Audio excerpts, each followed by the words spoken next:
You're listening to Season 3 of Mobile Suit Breakdown, a podcast covering the entirety of sci-fi mega franchise Mobile Suit Gundam, for new fans, old fans, and not yet fans, where we watch, analyze, and review all 41 years of the iconic anime in the order it was made.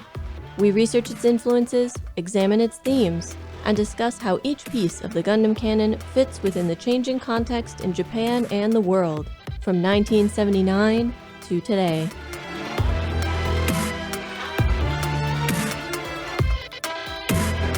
This is episode 3.28, Blue Bloods, and we are your hosts.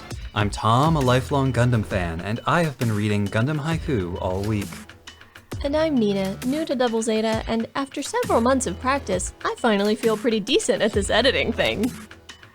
Mobile Suit Breakdown is made possible by the support of 437 patrons and subscribers. Thank you all, and special thanks to our newest supporters who have to wait just one more week for their shoutouts. Thank you for your patience. It's time for a haiku contest update. We have collected all the haiku that you submitted, more than 220 of them.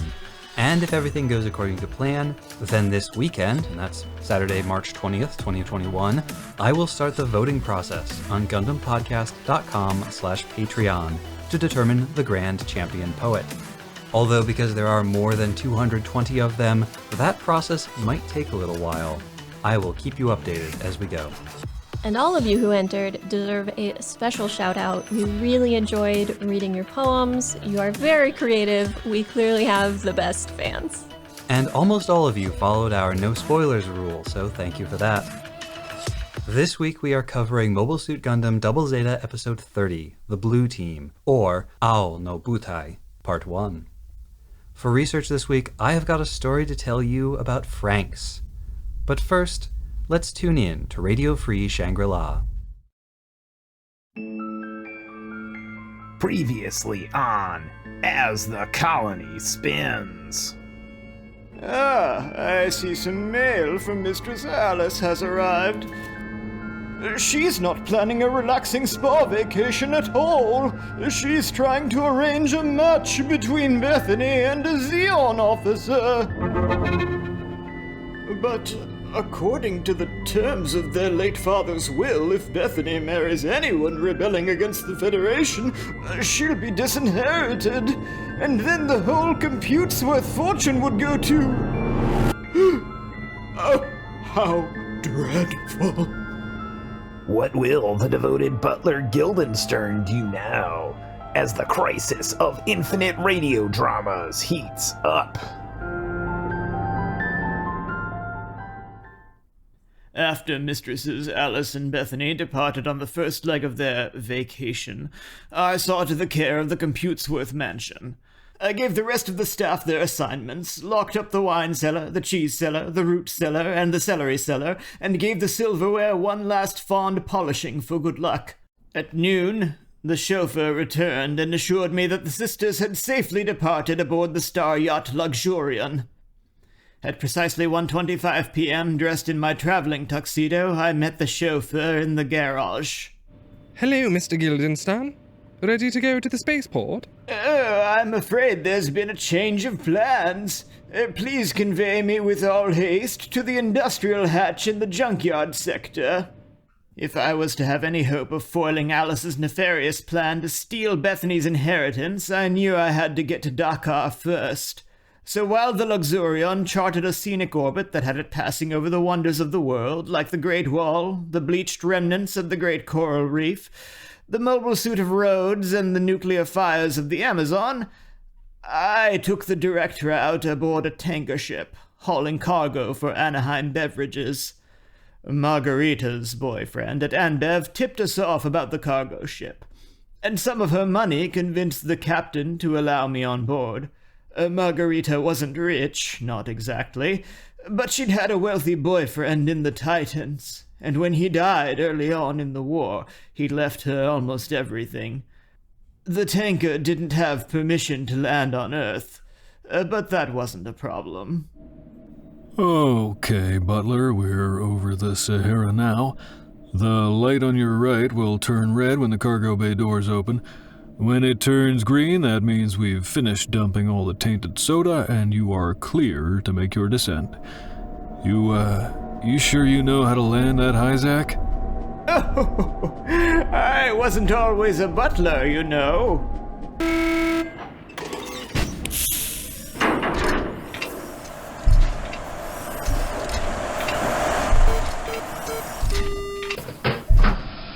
I wasn't concerned about landing. What worried me was... Unidentified Hyzak, this is Dakar Air Traffic Control. You are entering restricted airspace. Turn around now or you will be destroyed. I had to take a risk.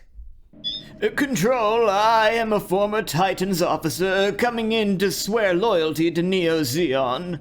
Neo Zeon! Prepare to be destroyed, rebel scum! Huh? Are you kidding? Really? Okay. I've just been told we're friends with Neo Zeon now, so I guess you are cleared to approach. Neo Zeon is staging mobile suits on Dodais in the harbor. You can land there. Why does no one ever tell me anything? Do you know how embarrassing it is to have to... After landing, I left my piloting tuxedo in the cockpit and made my way to the presidential palace. The staff there was busy preparing for the Neo Zeon debutantes ball that very evening. But if I've learned anything about party planning, it's that you can never have enough help. Well, Mr. Guildenstern, this resume is very impressive. I'm afraid we don't have any openings for a butler at the moment. But my assistant is laid up in the hospital, and I could really use some part-time help for the big party we're hosting tonight. I hope your assistant is all right. Yeah, it's his own fault for wandering around giraffe territory. Listen, can you handle the catering? We want to make sure the Zeon dignitaries feel at home, so make sure you order some traditional Spacenoid foods. You know, pizzas, hamburgers, tasteless nutritive pastes, whole persimmons, that kind of thing.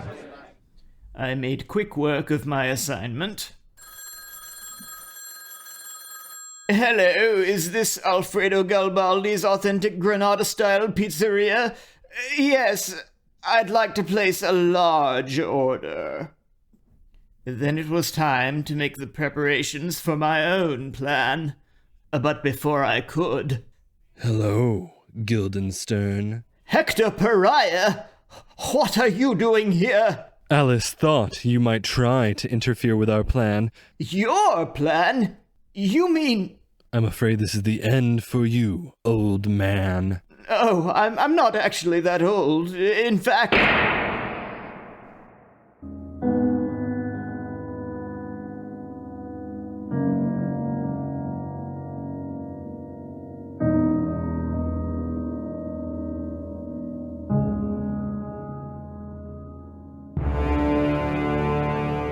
Tune in next time for the thrilling continuation of The Crisis of Infinite Radio Dramas.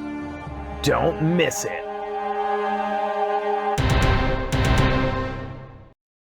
And now the recap for The Blue Team, Part 1.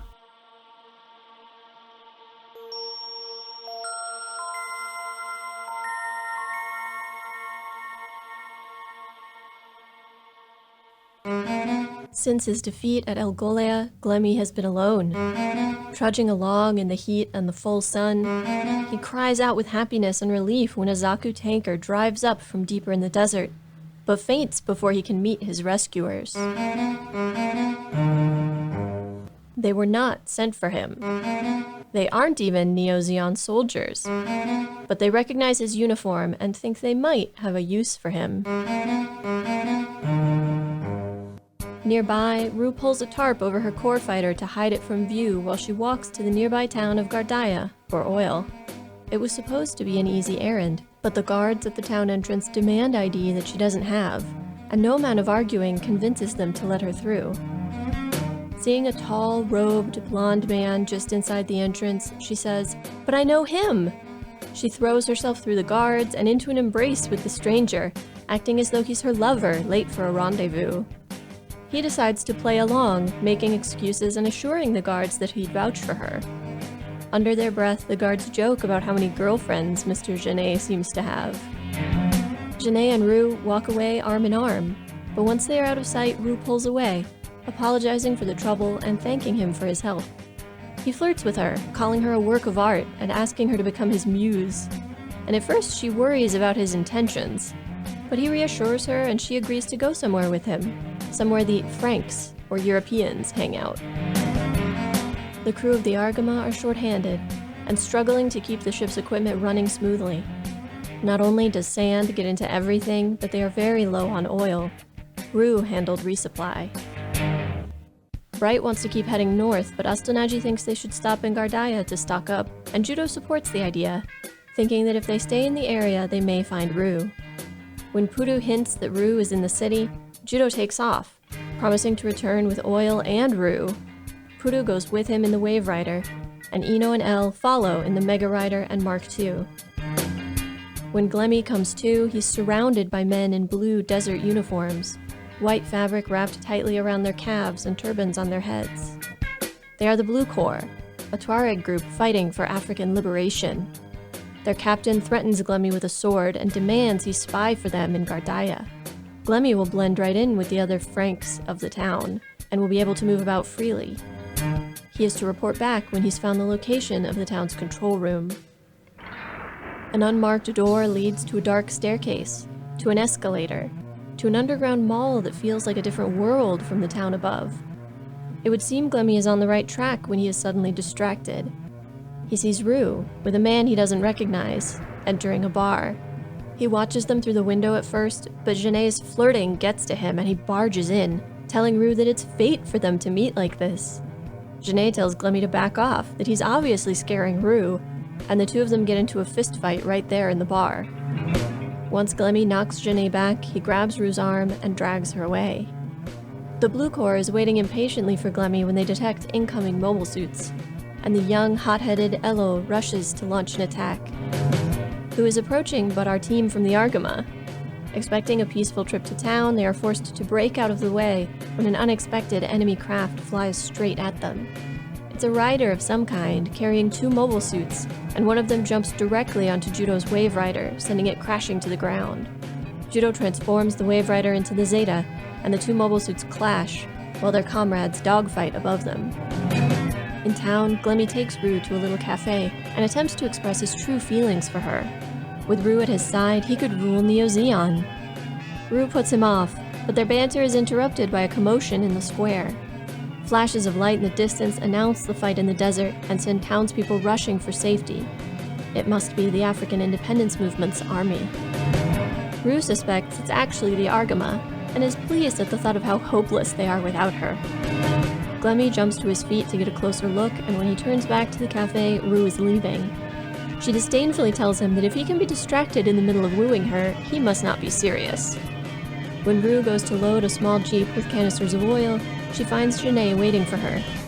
He wants her to stay, but when he urges her to take shelter, she accuses him of cowardice and drives away, leaving him in a cloud of dust. In the fight between the Argama's pilots and the Blue Corps, Pudu reveals a valuable skill. She can anticipate when and where enemy attacks will be, directing Judo's piloting and once, even controlling the Zeta with her own mind, moving it out of the way of a missile barrage. The Blue Corps captain arrives as backup, and although Judo manages to immobilize the captain's mobile suit with a shot that destroys its foot, and L manages a perfectly timed shot to destroy another mobile suit, the arrival of the Zaku tanker is the Argama team's cue to retreat. Still, their trip wasn't wasted. Pudu confirms that she sensed Rue in Gardaya, and L suggests they hide their mobile suits and enter the town on foot to look for her. Glemmy steals a motorcycle and uses it to get back to the Blue Corps, where he finds their captain mortally wounded. With his dying breath, Captain Dido asks Glemmy to fight for the Blue Corps. Glemmy agrees, and stays with his new comrades as they grieve their fallen captain.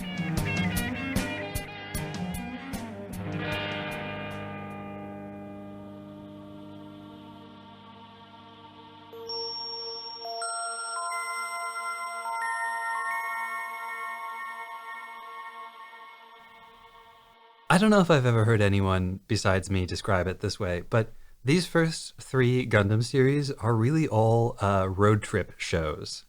They're about traveling around the Earth sphere and having a different kind of experience in each new place they go to. First Gundam, the White Base roams around space and the Earth, and every couple of episodes they meet a new, interesting Zeon opponent who will try to kill them. And then Amuro has a different trauma in each place they go to. Zeta, they travel around what is basically a series of kind of samey, like middle-class modern cities in space and on Earth. The one exception being Hong Kong, which is only sort of half that. And in each location, the same group of approximately half a dozen generically handsome mid-20s sociopath men try to kill him. But in Double Zeta, it feels like every couple of episodes they find themselves in a new setting. And they go from community to community, from places like Moon to fishing villages in the Bijagos Islands, to oasis towns, and now to Gardaya, which is a real place. It's a city in Algeria. Although I think probably the underground, super futuristic Frankish enclave and mall is not real. I think that is an invention of the show. El Golia, also a real place in Algeria, by the way. Turns out, I think it was rather prescient of me to talk about Pan-Africanism, specifically what that meant in Africa around this time, because now we are basically in the Algerian War for Independence, I guess, kind of. Yeah, kind of. We have an ethnically Tuareg group of soldiers using not exactly old Zeon equipment, but replicas of old Zeon equipment to try to fight for the liberation of Africa, not from the Earth Federation, but from Europeans, who they refer to as Franks. Did a little mini research after watching this episode. Algeria was notable for a particularly large settler population that had been there for quite some time. There were about 1 million white European settlers, although by the time Algeria gained independence, many of them had been born in Algeria and had never been to France. Also that at some point, France may have considered Algeria part of France. They considered it part of the metropole and different from the colonies. Yeah, Algeria had a special status in the French Empire. European-descended people living there were treated as French people, French citizens, effectively for all legal purposes living in France. Although that privilege was not extended to the indigenous population. Except for the indigenous Jewish population. Yeah, it turns out the whole thing was super complicated. And I don't know if we're going to do research on it. But Tom's point being that the Muslim population of Algeria was denied citizenship unless they were willing to renounce their religion. And so very few people did it. And we see these divisions reflected in the episode itself. And it feels a little strange. It feels a little bit like we are stepping out of the larger conflict, the Federation versus Zeon, Ayug playing a spoiler in that, and into a smaller, more local conflict, which is nonetheless tied into that bigger one, because the African Liberation Movement, the Blue Team, are not members of this Neo-Zeon alliance. They are merely aligned in some ways. They share common enemies. And the leader of Blue Corps mentions that the leader of this African Liberation Movement was inspired by Neo-Zeon, which we know is a thing that happened in our own world, in our own Earth history, that various independence movements inspire each other. And not just inspire each other, but do provide each other with material, for instance, support of various kinds. So even though they're not really allied, it's not that surprising that they would see Glemmy as a potentially useful tool in their struggle. You mentioned this struggle in the context of the one that our characters have been involved in, and for me it really highlights the degree to which we have a lot of space noids fighting over Earth who don't really know anything about Earth. Judo thinks that this group must be part of the Ayug v Neo-Zeon conflict. He cannot imagine that there's any other reason for these people to be here fighting, and this person has no interest in that conflict whatsoever. It does not matter to them. They have something entirely separate going on. And we've seen over and over, we have all of these outsiders fighting over the Earth who don't really understand it or what's happening there.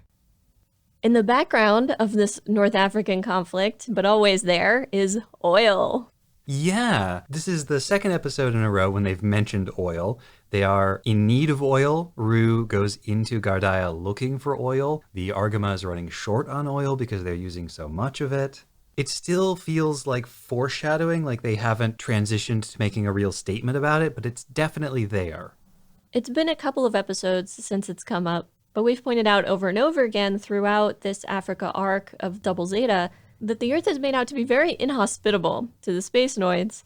And we get Eno's line about, oh, we have to oil the machinery like twice as often or 3 times as often as we normally would because the sand gets into everything. Mm-hmm. This equipment, much of it at this point, was not designed to be fighting on Earth. It was designed to stay in space. And so they're not accustomed to it, and it's in some ways a liability to them. It's creating this supply need. And I wonder if this is an intentional shift from First Gundam, because the mobile suits in First Gundam functioned perfectly well on Earth, just as well on Earth as they did in space.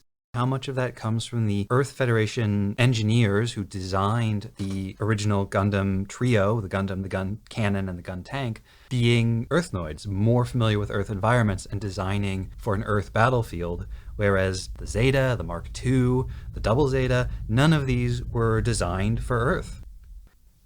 You mentioned the Blue Corps equipment. I want to bring up really quick the Zaku tanker, which appears to have a face. Yeah, it's a truck, and the cab of it kind of looks like the head of a Zaku. Yeah, this made me wonder if it wasn't originally designed to be a transforming toy. Maybe you had a toy Zaku that could transform into the Zaku tanker.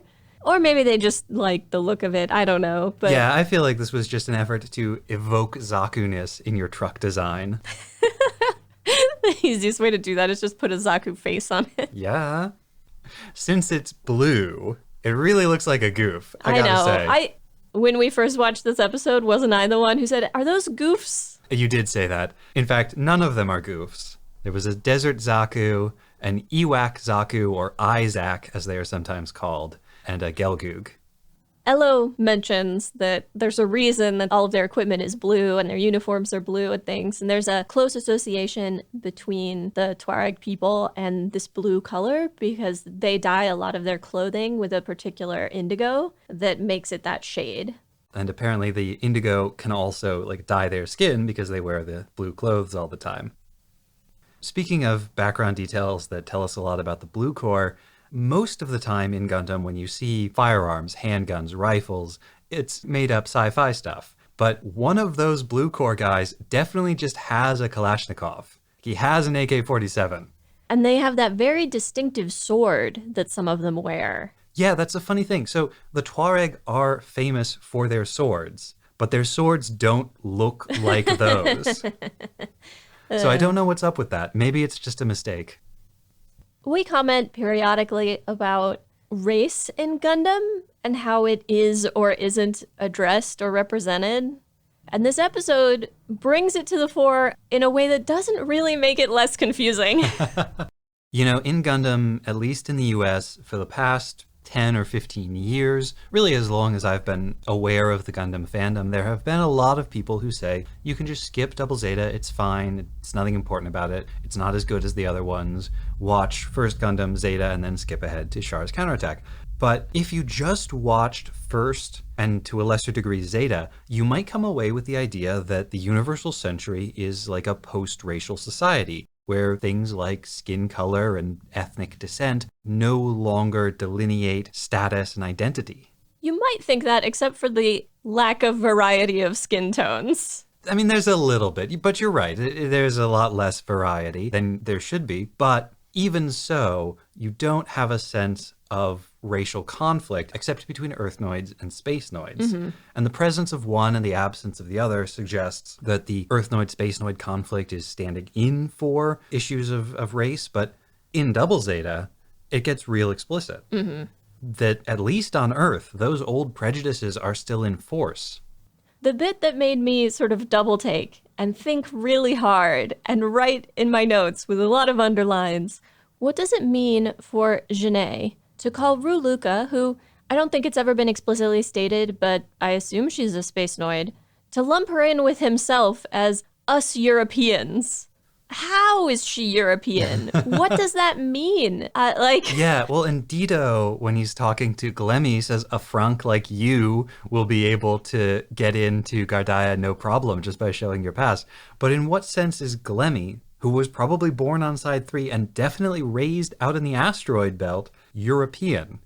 And there's very clear segregation within Gardaia. In the above ground, older city, we see native inhabitants. In the underground city, we see almost all white people. There are a few tan or darker people, but very few. They wear completely different clothing. The world they populate is completely different, even though it's directly underneath the other. And it's unclear how that segregation exists, whether it's enforced in some way or whether it's by custom and habit. Yeah, above ground, it's all brown skin, turbans, robes, traditional masonry architecture. And then underground, it basically looks like a space colony. Yeah, it looks exactly like some street on Axis.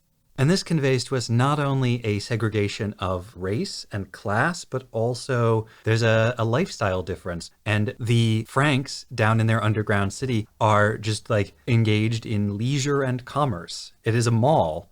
And above ground, who do we see? We see guards. We see a shepherd. A chicken. There's a little cafe. Glemmy and Rue have a drink. That's true. There's a place you can get a glass of wine. But even so, the traditional modern dichotomy that has run through the whole Earth arc of Double Zeta is really stark here, as they live literally on top of each other. And Rue's comment in the bar that, oh, this is so old-fashioned. And, is she picturing, the bar from Casablanca? Because it's old-fashioned to her.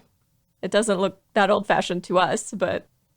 Plus Janae's line in response to this, which is sort of ironic given his social position here, but is also another instance of somebody just telling us what the show is about, when he says, no matter how technology develops, humans still want the same things. Yep. And he says, people don't really need advanced technology or new type of powers. What they need is the love of other people.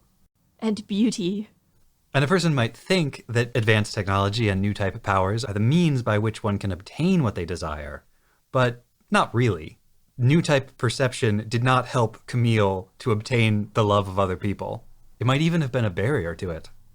Right. There's just the added wrinkle of hearing Janae say this line is a bit like hearing someone who never has to struggle with money talking about how money doesn't buy happiness. It's well, because you already have it. Uh-huh. He can talk like that about technology. Would technology improve the situation for the other half of town? I don't know, but he's certainly not the person to make that call. Mm-hmm. Thinking about the mall in Gardaia, it didn't remind me of anything so much as the underground malls that are attached to a lot of subway stations in particular places, especially major ones. There are a couple of subway stations in New York that have underground shops, though nothing quite so fancy. But I remember in Kyoto and in Tokyo, the major rail stations have huge underground malls attached to them with really good restaurants and shops, and it's a similar sort of feeling. I wonder when those were built. That's a good question. The other part being that it's not at all uncommon for immigrant enclaves in various communities to set up in their own separate areas. It's just that the power dynamics are different when they are white colonizer immigrants doing it. Right. Well, these enclaves tend to take on the characteristics of the source country or wherever the people are coming from. So we can kind of work backwards and we can say, we noticed that this Frankish European enclave in Gardaia looks exactly like the colonies. It's probably not that Gardaia is mimicking the colonies or the colonies are mimicking Gardaia. They're probably both pointing back to the same root, which is sort of Anglo-American, European, the West, quotation marks attached, monoculture. Right. And it's that to which the colonies and this on-Earth colony are both hearkening back to. And so we see that there are some parallels, there are some similarities between the Blue Corps' struggle for an independent Africa free of the domination of the Franks and the struggle by the space colonies to be free of Earthnoid domination. But there are also important differences, and one of the big ones is that there are no indigenous space noids. And the space noids who are fighting for their freedom are descendants of Earth noids. They're the cousins of the people who are dominating them. The cleavages of the different factions are different. It's definitely mishmashing time periods, but I got such strong Lawrence of Arabia vibes from Glemmy being there at the very end. And he's this blonde white man fighting alongside these Tuareg soldiers. And when the captain dies, he asks Glemmy to fight alongside them, to fight for them. It's a bit of a bizarre scene when you think about it. Glemmy has only known this guy for about a day, and their only prior action to this was not some heartwarming bonding moment. It was Dido holding a sword to Glemmy's throat and saying, "You are going to infiltrate that enemy city for us." In Masai's heart, it was brought up the idea of, certain things you have to do in the desert, and you share water if you find people who need water. And they rescued Glemmy. He might have died out there if they hadn't found him, so he sort of owed them one. And the younger soldier thinks Glemmy has run out on them, but he comes back. The fact that he comes back when he really didn't have to is part of what wins the captain over. The captain has also believed from the beginning that Glemmy could be of use to them, that allying themselves with a Neo-Zeon officer could be beneficial to their cause. Oh, I totally get what the captain is doing here. Plus, he's lost a lot of blood, so practically anything he says is explainable that way. It's Glemmy being so moved by this, and like screaming the commander's name to the sky, Dido! I didn't realize it was Glemmy who did that. I thought it was one of the other soldiers. I think it was Glemmy. I mean, I guess it would make more sense if it was the other guys. Yeah, but we have to remember, Glemmy is extremely soft-hearted in a lot of ways. He's quite easy to move in that way, especially when it comes to like honor. This whole episode is people commenting on the remarkable like fighting spirit of these men. And that seems like the sort of thing that would appeal to Glemmy. Honestly, it's a bit of a shame that we're stuck with Glemmy for this arc, because Mashima here would, I think, be a better fit. We also have that whole exposition at the beginning of the episode where Glemmy is recounting the version of Zeon history that he learned, and he mentions how horrified that he is that Haman has been allowed to hold power. Now that he sees what sort of woman she is, he does not think that she is a worthy leader for Neo-Zeon. And so maybe he thinks this is an opportunity to build power outside of Neo-Zeon, build power with a group that Haman doesn't control. It's possible he's being pragmatic in that way. But the Lawrence of Arabia thing is relevant because... Oh yeah, that is how we got here, isn't it? Yep. That was in the First World War. He was a British officer, but most of what he was doing was helping certain Arab groups fight for independence against the Ottoman Empire. France and the UK had sort of come to a separate agreement about how they were going to divide up spheres of influence and territory in the Ottoman Empire once that empire fell. So they're both fighting the Ottomans. They've divvied up the spoils, more or less. But the British had agreed to give some of these Arab groups independent states, basically, if they took the territory themselves. And he was in the part of the military that was supporting that and providing like strategic support. And a lot of the people he was fighting alongside were Bedouin. Now, obviously, Bedouin and the Tuareg are different groups of people, but they're both nomadic. They're both famed warriors. And in both of these instances, we have like a foreign white guy coming in to fight alongside them.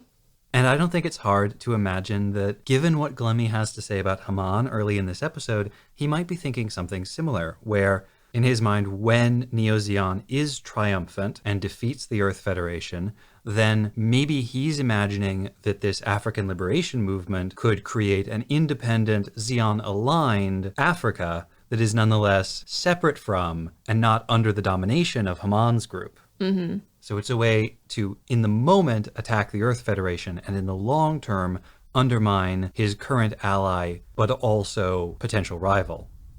This narration from Glemmy about the history of Zeon reveals something that had not been said in the show before, which is the timeline, that the Principality of Zeon was established in UC 65, so 14 years before the One-Year War started.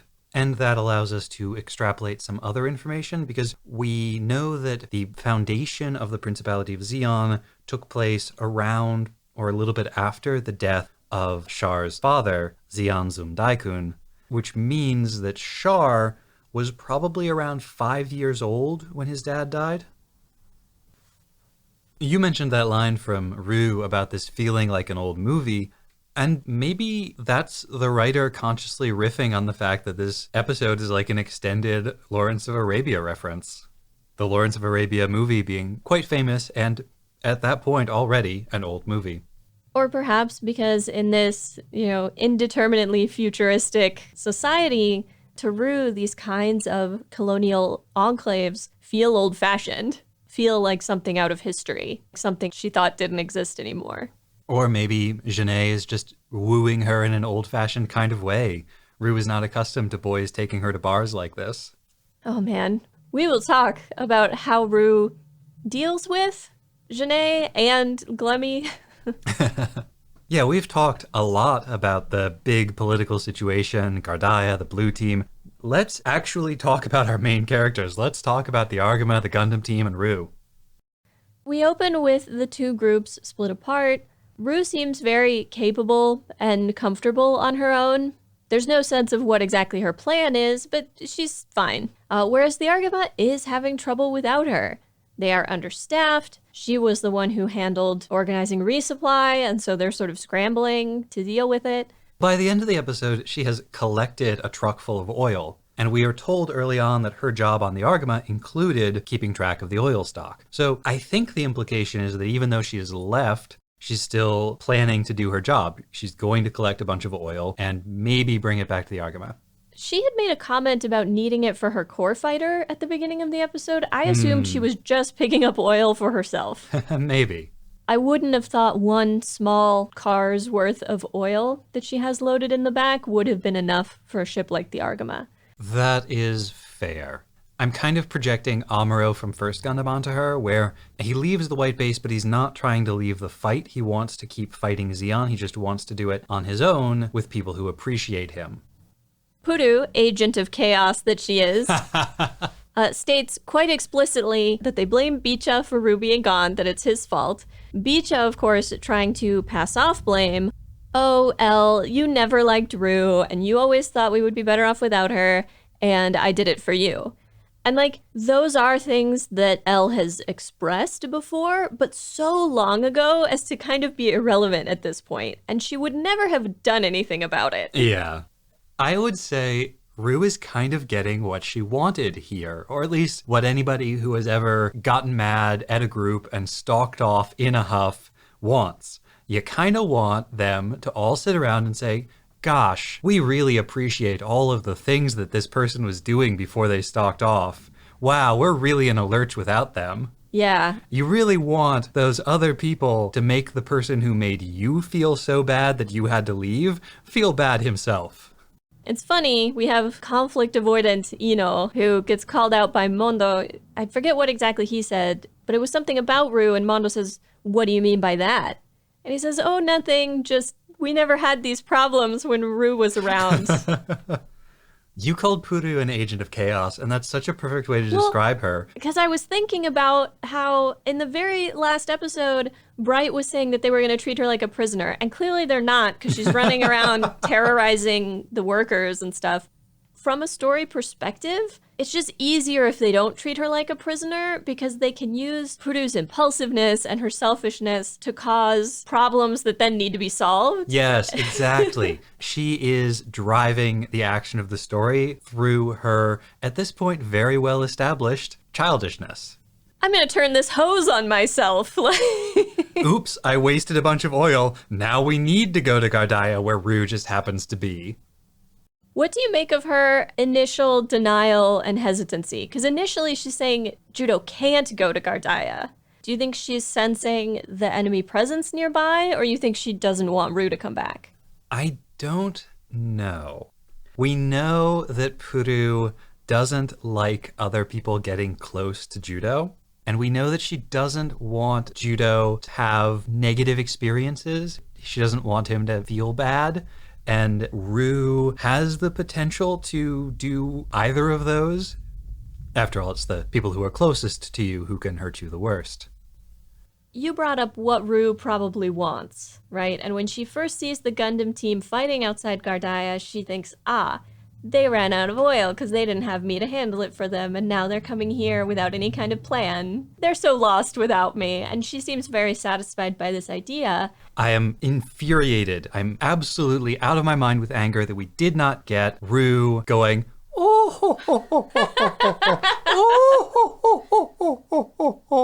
She's not evil enough or aristocratic enough for that.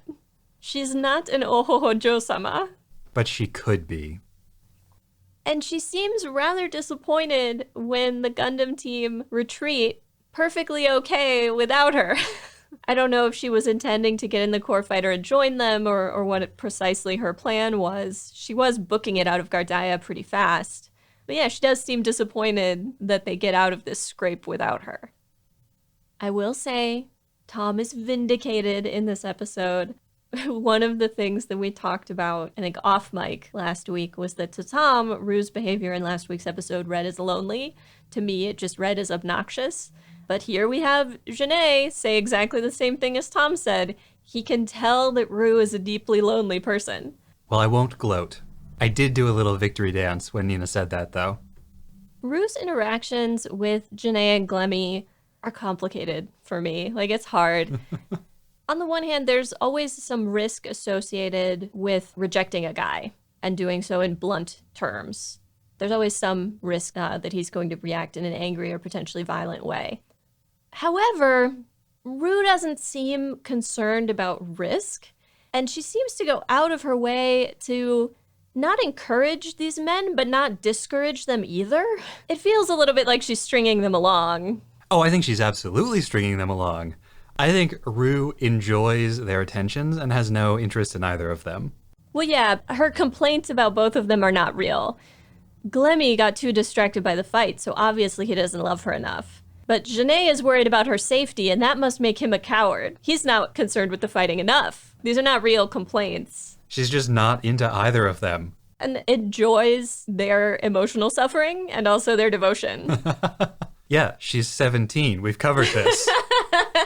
She almost appears to be falling for Janae when he sort of cups her cheek and is talking about how beautiful she is.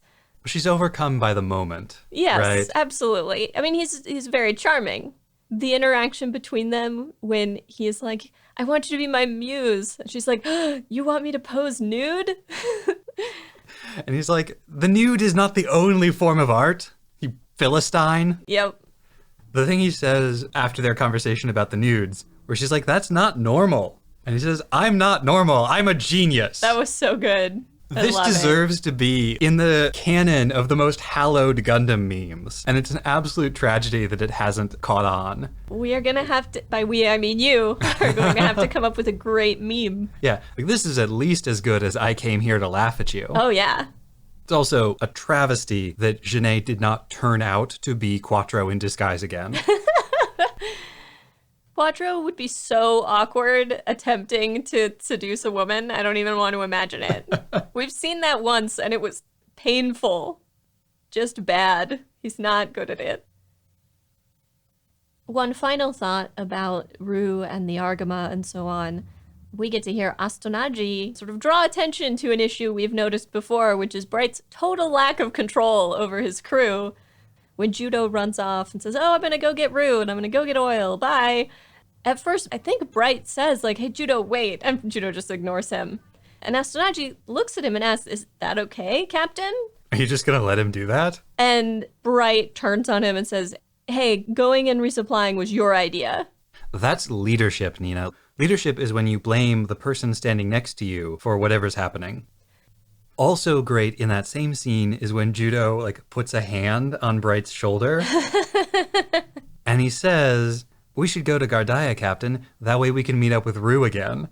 And Bright turns this withering glare on him, and Judo removes his hand.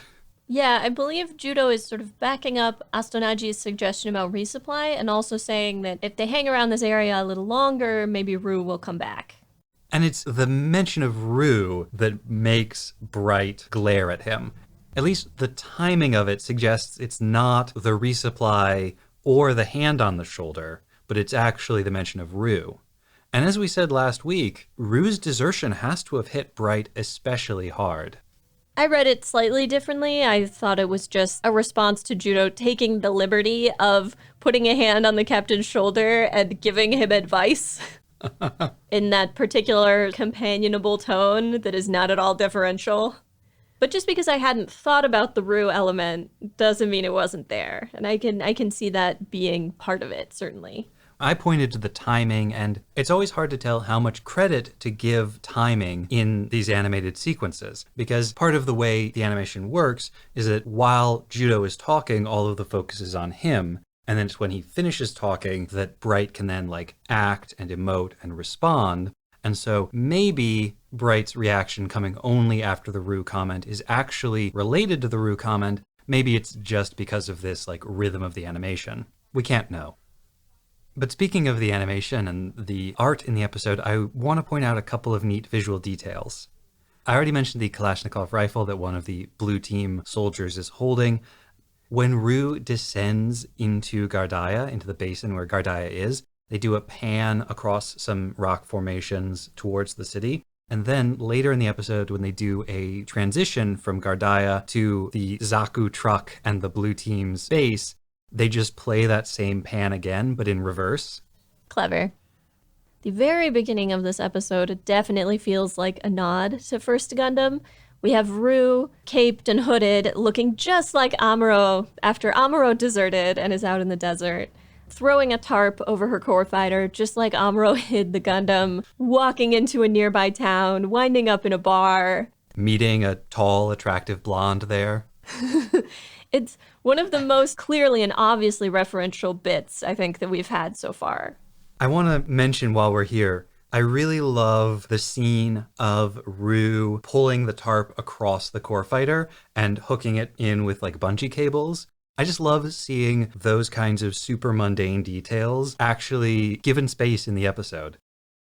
There's a funny moment in Gardaya, in the underground part of the city, when Glemmy is watching Janae and Ryu at the bar, and his face is pressed to the glass, and you can see where his nose is flattened. Yes. His nose and cheeks, I think, are sort of flattened against the window. He's doing that small child pressing their face against the toy store window. How much is that dog in the window thing? Ooh.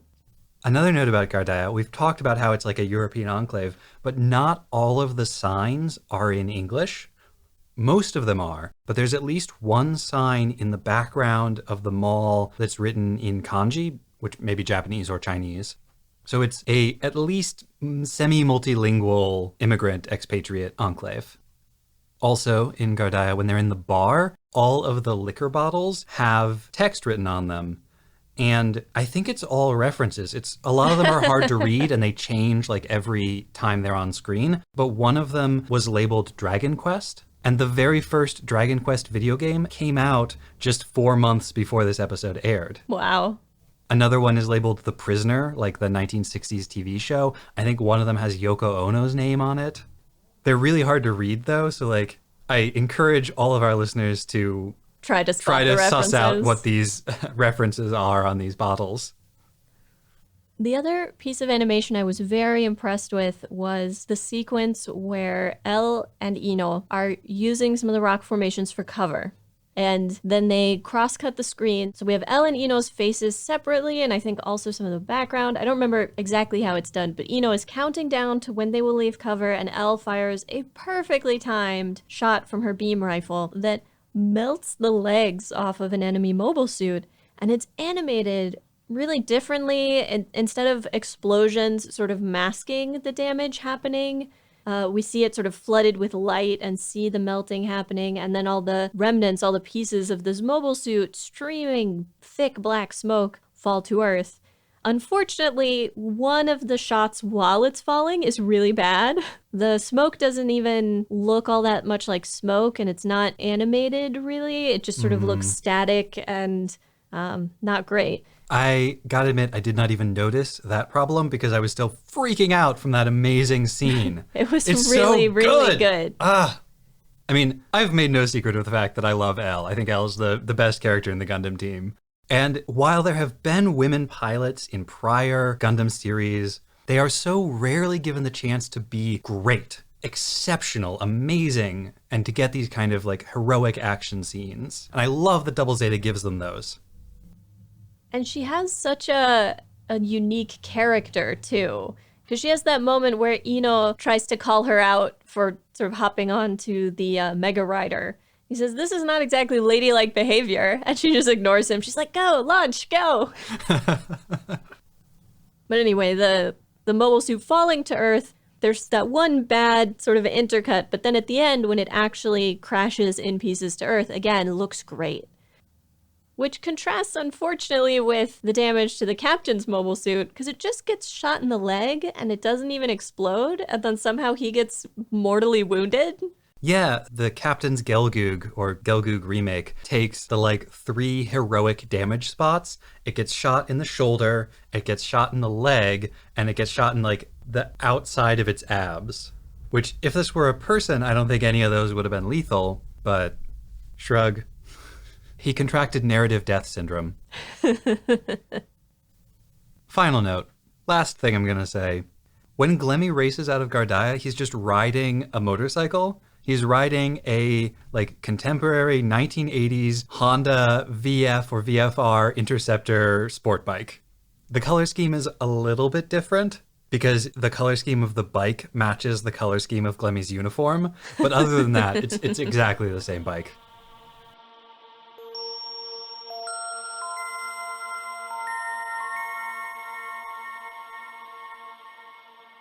And now the research on Franks. During this week's episode, a number of characters are referred to as Franks, and Genet, the new beau looking to woo Rue, tells her that people in the area around Gardia use that word for all Europeans. This is straight out of the real world, but it's a much larger phenomenon than the episode suggests. It turns out that numerous languages around the world use terms derived from the word Franks to refer to either all or a subset of Europeans. And I'm sure for many of our listeners who speak languages other than English, from Greek to Tamil, Turkish to Hindi and beyond, that's a pretty powerful, well, duh statement. In fact, the phrase lingua franca, which for the longest time I thought just meant the French language, actually derives from the Latin for the Frankish language. And lingua franca was originally a pidgin mixture of Mediterranean languages that was used in trade for nearly 1,000 years. But why? How is it that people all around the world started referring to Europeans as Franks? Well, hang on for a whirlwind tour of the history of the Franks. The word Franks, as a term for a group of people, comes originally from the 3rd century, when Roman writers started calling the Germanic tribes living north of the Roman Empire's borders, in the western part of what is now Germany, Franks. Although the term was new, the Franks themselves were not new arrivals to the region. They were a fusion of tribes with long histories of opposition to Rome, like the Bructeri, who famously annihilated Publius Varus at the Battle of Teutoburg Forest back in 9 CE, or the Tubantes, who were defeated around the year 17 CE by ill-fated Julio-Claudian general Germanicus. These border tribes were sometimes enemies, sometimes allies of Rome, according to the needs and opportunities of the moment, and the Franks continued that tradition. The Franks didn't really have a single unified identity or history at this point. They shared no mythic ancestors, they had no ancient and famous name on which to pin their national pride, so they invented one. And like any nation living within the gravity of the Greco-Roman world, they decided that their ancestors must have come originally from Troy. By the 4th century, Rome was increasingly reliant on foederati, so-called barbarian people who were not accepted into the empire, but who were recruited as mercenary soldiers to fight in Roman armies. And increasingly, their generals took over the Roman military infrastructure. The reasons for this are numerous and far beyond the scope of this podcast, but part of the reason was a centuries-long migration of tribes moving westward, which, in falling dominoes fashion, pushed other tribes further west. Eventually, this westward cascade would reach the fortified Roman borders, and it would meet a Roman army. The Franks, because they were already resident right on the Roman borders, were one of the first groups to be pushed over the borders in large numbers, and the Rome that they encountered was in a less advanced state of decay than other groups would encounter in later centuries. Throughout the 4th century, emperors like Constantine, Maximian, and Julian defeated Frankish armies and then settled the chastened survivors in communities along the Roman border. The hope was that these proud warriors could be turned from a threat into a buffer against other Franks and other warlike tribes steadily moving westward. In exchange for this military service, Rome provided a subsidy in cash and food. At other times, they would allow Frankish tribes to settle peacefully within Gaul, replenishing a badly depleted population and filling out the imperial tax rolls. This practice followed a long-standing Roman tradition of integrating defeated nations into the empire. That was the same process that had made the Britons into Romano-British and the Gauls Romano-Gallic. But now, the increasingly xenophobic elites of Rome lacked either the will or the capacity to weave new nations into their imperial fabric. Thus, although Franks within the empire did Romanize somewhat, they remained distinctly Frankish. And as more and more Franks moved south and west, the Celtic Gallic culture started to shift Frankward. As Rome declined through the 4th and 5th centuries, the Franks seized military authority in Gaul, and the Romans just kinda let them. This is an oversimplification, but you can say that the classic Roman government was divided into civil and military spheres, and that as the empire declined, most of its important civil functions were taken over by the Catholic Church, while most of its military functions devolved to foederati like the Franks. By 420, Gaul was divided into the Armorican northwest, what we now call Brittany, the Frankish northeast, the Burgundian east, the Visigothic southwest, and a small community of Alans near Orléans. That picture of divided Gaul actually suggests more cohesion than really existed. On the ground, we're looking at a patchwork of different semi-autonomous tribes defending and feuding over small regions, with the Franks as a whole ruled, if you can call it that, by a disunited group of royal chieftains. That status quo changed in the late 5th century, when Clovis I, son of Childeric I and purported grandson of semi-legendary king Merovech, united the Frankish tribes in the traditional manner and subjugated the Alemanni in the east, the Visigoths in the south, a Roman successor kingdom in Soissons, and negotiated a settlement with the Armoricans. Clovis is one of those historical names you might recognize even if you don't know who he is, because the Frankish kingdom that he welded together became Francia, and then, eventually, through some addition and subtraction, France. What was more important than the territorial acquisitions, especially for our purposes today, is that Clovis and his descendants established the Frankish identity as a unified and unifying nationality for those living within the Frankish kingdom. His descendants, the Merovingian kings, a name that they took from Merovech, that semi-legendary ancestor, would divide Francia and rule it for the next 2 centuries. The Merovingian pattern was thus. A powerful king like Clovis would unite the Franks and conquer additional territories, subduing long-standing enemies like the Saxons in the north, the Visigoths in what is now Spain, the Lombards in what is now Italy, and the Bretons in Brittany. He would have multiple sons, and upon his often violent death, his lands would be divided according to the Frankish custom, equally between all his living adult male sons.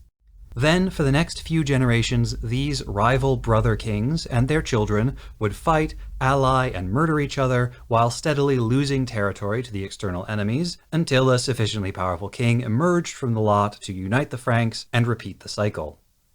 I know it's a cliché at this point to compare actual medieval history to A Song of Ice and Fire, so instead I will say that the Merovingians were just non-stop polygamy, adultery, incest, assassinations, crimes of passion, and general backstabbery. Eventually, the Merovingians lost control. I have no idea how it happened when they seemed like such paragons of stable and effective rulership, but they did lose control, and they were supplanted by the Carolingians, the greatest of whom was the famous Charlemagne. By the time of his death, Francia had expanded to include essentially the whole of Western Europe. However, it would be divided into 3 lesser Francias after Charlemagne's son died and left 3 adult male heirs. Of those three, one, Middle Francia, would dissolve within a few generations into a jigsaw puzzle of small kingdoms, and one, East Francia, would transform into the Holy Roman Empire in the span of a century. But that unifying Frankish identity would persist throughout Western Europe, at least for a little while. However, that only answers half of the question. If that was how the Franks forged their own identity, how did others outside Francia come to identify them that way? Remember, for the Romans, Franks started out as a useful general term for those folks from up there. You know, the ones who keep coming here and trying to kill us. From the Roman perspective, it didn't much matter what the specific culture or institutions of one tribe or another was. They were all similar enough to each other and different enough from other threats like the Goths to be lumped together into one big Frankish bundle. And then, hundreds of years later, the same process repeated, but this time further east. In the 11th century, a coalition of powerful European aristocrats led what would eventually be called the First Crusade into the Muslim lands of the Middle East. The majority of these nobles and soldiers were drawn from Francia, the Low Countries, and the heavily Frankish parts of the Holy Roman Empire. That would remain true throughout the Crusades era, and thus when they arrived in the Middle East, the inhabitants called them all Franks, as a useful general term for those guys from over there, you know, the ones who keep coming here and trying to kill us. From their perspective, it didn't much matter what the specific culture or institutions of one duchy or another was. They were all similar enough to each other, and different enough from other more familiar threats like the Byzantines, to be lumped together into one big Frankish bundle. The linguistic link between those two uses of Frank may in fact be more direct, although it's hard to be certain. It does seem to be the case that those Romans who we now call Byzantines continued the Roman practice of referring to all Western Europeans as Franks collectively, even before the Crusades, and perhaps the inhabitants of the Middle East adopted the practice from them. Either way, the practice stuck more firmly than did the Frankish identity in Europe itself. It also spread more effectively than the Franks ever had, carried by trade routes and the spread of Islam. When 16th century Indians encountered Portuguese sailors, the word they used to describe these European interlopers was derived from the Persian for Franks. For Muslims, the memory of the Crusades persisted, even hundreds of years later and thousands of miles away from the Middle East. And so when Portuguese conquistadors started attacking Muslim ships and communities in the Indian Ocean, the locals concluded that this new foreign threat must be the same people. The word used in Malay was also derived from Franks, and similar linguistic stories played out throughout Asia and the Pacific. The story of the Frankish identity is really the story about how identities change over time, how they can be used to construct the hostile other or to unify a disparate population. Who the Franks were changed gradually, from a loosely affiliated confederation of pagan tribes living in a small part of what is now Germany, to the Catholic nobles ruling Roman Gaul, to the inhabitants of Francia, to the Crusaders and their kingdoms in Europe and the Levant, to aggressive Portuguese sailors, and eventually, it would seem, it even came to include Spacenoids.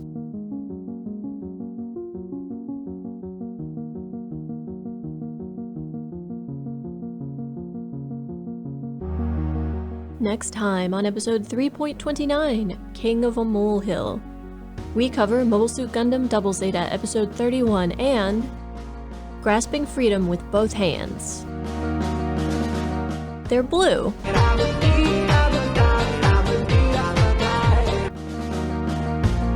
Lizard Friend. Bad Knees. Hello, Mellow. Yellow Dello. No, hello, Mellow. Hello, fellow. The Artist's Curse. Lions of the Desert. Haters gonna make some good points. Schisms. And, with power like this, who needs mobility? You will see the battlefield of new types.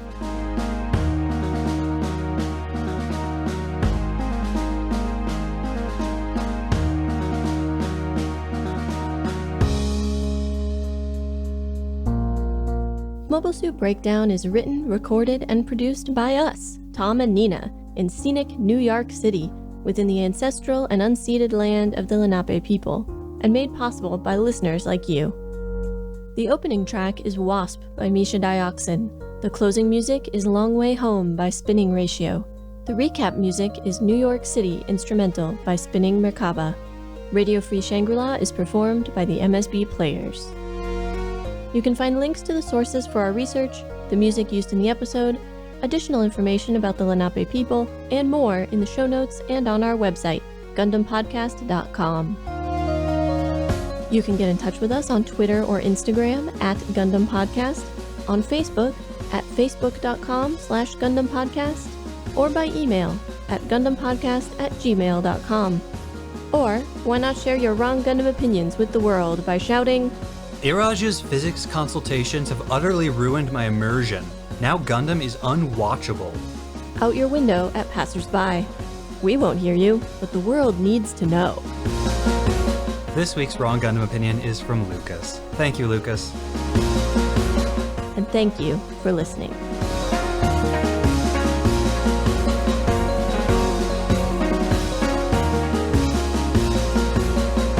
Everything sounds so much louder in the rain. Definitely cutting that line. Oh, if you want to. I'm not wrong. No, you're not. I wasn't gonna say it. I thought it, but I wasn't going to say it. Is it Genet or Genet? Is it Genet? I think it's Genet, but I would have to go back and listen to it again. Damn. Hello. Hello. I don't know how I should say that. I think it's fair to say Elo, since it's... That's how they transliterate That's how they it. write it, yeah. Ding.